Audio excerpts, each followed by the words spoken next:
Visa ഉണ്ടായിരുന്നു, flight ticket ഉണ്ടായിരുന്നു, passport വാലിഡും ആയിരുന്നു. എന്നിട്ടും എയർപോർട്ടിൽ ബോർഡിംഗ് നിഷേധിക്കപ്പെട്ടു. കാരണം എന്താണെന്ന് അറിയോ? കൺസൾട്ടേഷനിൽ വന്നൊരു കേസാണ്. പാസ്പോർട്ട് എക്സ്പയറി കഴിഞ്ഞിട്ടില്ല, വിസയും ഉണ്ടായിരുന്നു. അതുകൊണ്ട് യാത്രയ്ക്ക് ഒരു പ്രശ്നവും ഉണ്ടാകില്ലെന്നാണ് അവർ കരുതിയിരുന്നത്. പക്ഷേ ഒരു കാര്യം മാത്രം ശ്രദ്ധിച്ചില്ല.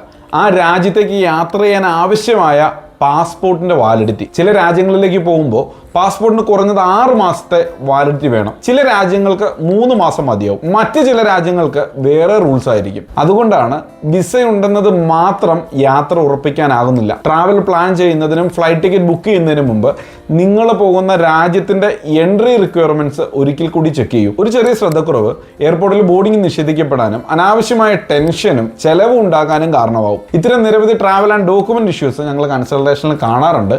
അതുകൊണ്ടാണ് പലർക്കും അറിയാതെ പോകുന്ന ഇത്തരം കാര്യങ്ങൾ ഇവിടെ സ്ഥിരമായി പങ്കുവയ്ക്കുന്നത്. ട്രാവൽ എന്ന് കമന്റ് ചെയ്യൂ. വിദേശ യാത്രയ്ക്ക് മുമ്പ് ചെക്ക് ചെയ്യേണ്ട ട്രാവൽ ഡോക്യുമെന്റ് ചെക്ക് ലിസ്റ്റ് ഞങ്ങൾ ഇൻബോക്സിൽ അയച്ചു തരാം. ഇത്തരത്തിലുള്ള ട്രാവൽ ആൻഡ് ഡോക്യുമെന്റ് അവയർനെസ് വീഡിയോസിനായിട്ട് ദി ഡോക്യുമെന്റ് എക്സ്പെർട്ട് ഫോളോ ചെയ്യൂ.